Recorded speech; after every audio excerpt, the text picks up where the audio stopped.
एक और खबर ज्योतिष पीठ के शंकराचार्य स्वामी अविमुक्तेश्वरानंद सरस्वती से जुड़ी हुई, जिनके सियासी बयान पर सवाल उठ रहे हैं।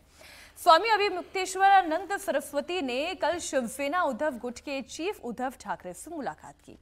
इसके बाद उन्होंने कुछ ऐसा बोला जिस पर विरोधी दलों के नेता सवाल उठा रहे हैं। शंकराचार्य ने कहा कि उद्धव ठाकरे के साथ विश्वासघात हुआ, जब तक वो सीएम नहीं बनेंगे उनके मन में पीड़ा बनी रहेगी। अब सियासत कौन कर रहा है, ये थोड़ी समझने वाली बात है। क्या कहा पहले तो शंकराचार्य ने, वो सुन लें।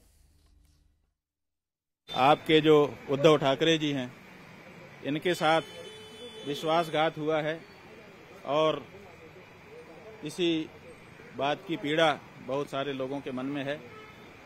हमने उनसे ये कहा है कि हम सबके मन में इस बात की पीड़ा है कि आपके साथ विश्वासघात हुआ। जब तक पुनः महाराष्ट्र के मुख्यमंत्री की कुर्सी पर आप विराजमान नहीं हो जाते, तब तक हम लोगों के खून का ये जो दर्द है, ये पीड़ा है, ये दूर नहीं हो सकती है।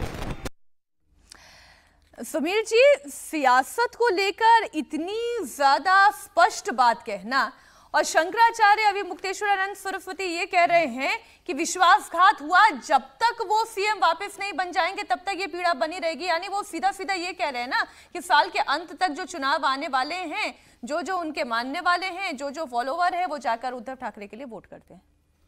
देखिए, शंकराचार्य को इन तरह के बयानों से बचना चाहिए। शंकराचार्य का यह काम नहीं है कि कौन सत्ता में आया है, किसके साथ धोखा हुआ है। सियासत का अड्डा बन गया है। वो वाला हमने बयान नहीं सुनाया, लेकिन वो जो कर रहे हैं वो क्या, वो सियासत नहीं है? ये सियासत ही है। आप सियासत व्यक्ति के घर जा रहे हो, आप उद्धव ठाकरे के घर जा रहे हो, आपको क्या जरूरत थी उद्धव ठाकरे के घर जाने की? मैं तो उसका भी विरोधी हूँ कि अंबानी के घर शंकराचार्य जाते हैं।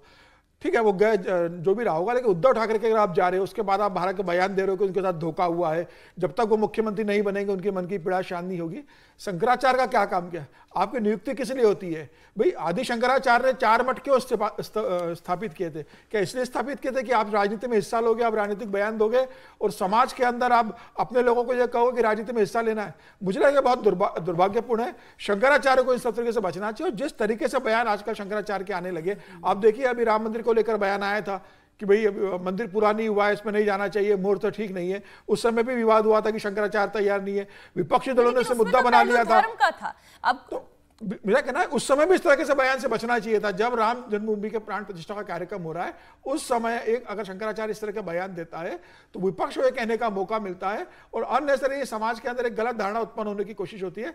शंकराचार्य का काम यह नहीं है। शंकराचार्य का काम अपने धर्म की ध्वजा को लेकर आगे बढ़ना है, सियासत करना नहीं है। किसी राजनीतिक दल के प्रवक्ता ना बने, किसी राजनीति का पक्ष न ले। सियासत होती रहेगी, शंकराचार्य इससे दूरी बनाकर रखे, यही हिंदू धर्म और ये उनके हित में रहेगा। शंकराचार्य विजय जी ऐसे बयान देते हैं या ये पहली बार आप सुन रहे हैं? नहीं, बयान नहीं देते, लेकिन बहुत सारे शंकराचार्य राजनेताओं के साथ संपर्क में रहते हैं और उनकी बातचीत को आगे बढ़ाने के अपने लेकिन इस तरह से बातचीत नहीं करते हैं। स्वामी जी को भी नहीं करनी चाहिए थी। लेकिन जब राम जन्मभूमि के मुहूर्त पर, राम मंदिर निर्माण के मुहूर्त की बात थी, तो वो एक धर्म से जुड़ा हुआ मसला था। उनकी एक अपनी राय हो सकती है शंकराचार्य के तौर पर, वो उसको राय को दे। अब उनकी राय को कौन राजनेता कैसे ले रहा है, क्या नहीं ले रहा। हालांकि मैं अभी सोशल मीडिया पर देख रहा था कि स्वामी जी के, अंबानी जी के यहाँ पर शादी में जाने को लेकर भी बहुत सारे लोग सवाल कर रहे थे कि स्वामी जी राम जन्मभूमि के प्राण प्रतिष्ठा समारोह में तो नहीं पहुंचे, वहां पहुंच गए। लेकिन खैर, अपनी अपनी बात होती है। स्वामी जी को धर्म पर विशेष तौर से ध्यान रखना चाहिए। नियम बता दिए थे कि बल्कि वहां उद्धव जी के पास पहुंचकर भी वो कहते हैं धर्म के रास्ते पर चलिए, अपने आप जीत हो जाएगी जो होगी। हर्षवर्धन जी, नहीं, मुझे धर्म के रास्ते पर है या राजनीति के रास्ते लग रहा है? देखिए, स्वामी अविमुक्तेश्वरानंद जी के बारे में कुछ 2-3 बातें बताना जरूरी है। अभी वो शंकराचार्य जी की गद्दी पर बैठे हैं, तो हम सबके बड़े वो पूज्य हैं, लेकिन उनका इतिहास क्या है? वो छात्र नेता रहे। उनका इतिहास क्या है? वो दिग्विजय सिंह जी के गुरु भाई हैं। गुरु भाई मतलब स्वामी स्वरूपानंद सरस्वती जी महाराज जी के दोनों एक साथ शिष्य थे, एक जैसी मित्रवत संबंध थे। अब वो गद्दी पर बैठ गए, अब शंकराचार्य की गद्दी पर हैं। 2014 में बाकायदा केदार घाट पर इनका एक मठ था और इन्होंने कहा कि कांग्रेस बड़ा काम कर रही है, इसलिए हम गंगा दल या कुछ बनाया था और कहा कि हमें कांग्रेस की मदद करनी चाहिए 2014 में नरेंद्र मोदी के खिलाफ। 2019 में इन्होंने अपना एक प्रत्याशी लड़ाया, उस प्रत्याशी का नामांकन खारिज हो गया, नहीं बन पाया, तो कचहरी में ये धरने पर बैठ गया। तब भी ये स्वामी अभिमुक्तेश्वरानंद जी स्वरूपानंद जी के शिष्य थे और इनकी जो प्रतिष्ठा थी किसी प्रत्याशी के लिए धरने पर बैठना नहीं, तो ये लगातार पिछले 10 सालों से कर रहे हैं। इनके गुरु जो स्वामी स्वरूपानंद सरस्वती थे, जबलपुर में थे, अपने आश्रम में थे। एक पत्रकार ने पूछा कि नरेंद्र मोदी प्रधानमंत्री बन सकते हैं क्या? अरविंद केजरीवाल उस वक्त लड़ने गए थे चुनाव काशी, तो उन्होंने कहा कि केजरीवाल और मोदी में कौन? उस पत्रकार को एक तमाचा जड़ दिया। स्वामी स्वरूपानंद सरस्वती शंकराचार्य की गद्दी पर रहते हुए, साधु संत का तो मतलब ही है कि आप गुस्सा इन चीजों पर ना आए। धर्म में कुछ हानि हो रही हो तो बिल्कुल आपको गुस्सा आना चाहिए। और आज तक किसी शंकराचार्य ने यह काम नहीं किया जो अभिमुक्तेश्वरानंद जी ने किया। अंबानी जी के यहाँ शादी में जाना ये उनका अपना विषय हो सकता है, साधु संत महात्मा जाते हैं और बड़े लोग ये चाहते हैं कि उनके यहाँ ऐसे लोग आए। और जो धर्म को बढ़ाने का काम अंबानी जी ने अपने विवाह में किया है, परिवार वो बहुत प्राण प्रतिष्ठा समारोह में, बिल्कुल ये ठीक बात है। और मेरा तो ये मानना है कि कितना सुंदर होता कि अनंत अंबानी और राधिका मर्चेंट वो बाकायदा स्वामी जी के आश्रम में जाते, आशीर्वाद लेकर आते। स्वामी जी वहां पहुंच गए और चांदी का सिंहासन वहां लग गया, वो बहुत से लोगों के उस पर सवाल हैं, लेकिन ये वाला जो काम उन्होंने किया, और मैं इससे सहमत नहीं हूं कि उन्होंने उद्धव जी के यहां या किसी के यहां नहीं जाइए आप, लेकिन जाने के बाद आपको क्या करना है? गुरु जाता है, धर्म की बात करता है, धर्म के लिए आपको आगे बढ़ने की प्रेरणा करता है। मैं पीड़ित हूं, कमाल हो गया। विश्वासघात तो अगर कहें तो पार्टी बदलकर कौन गया? उद्धव ठाकरे गए। और मैं फिर से कह रहा हूं, चूंकि इस लोकसभा के चुनाव में शिवसेना को जिस तरह से मुस्लिम मत मिले हैं वो अपने आप में कमाल का परिवर्तन है।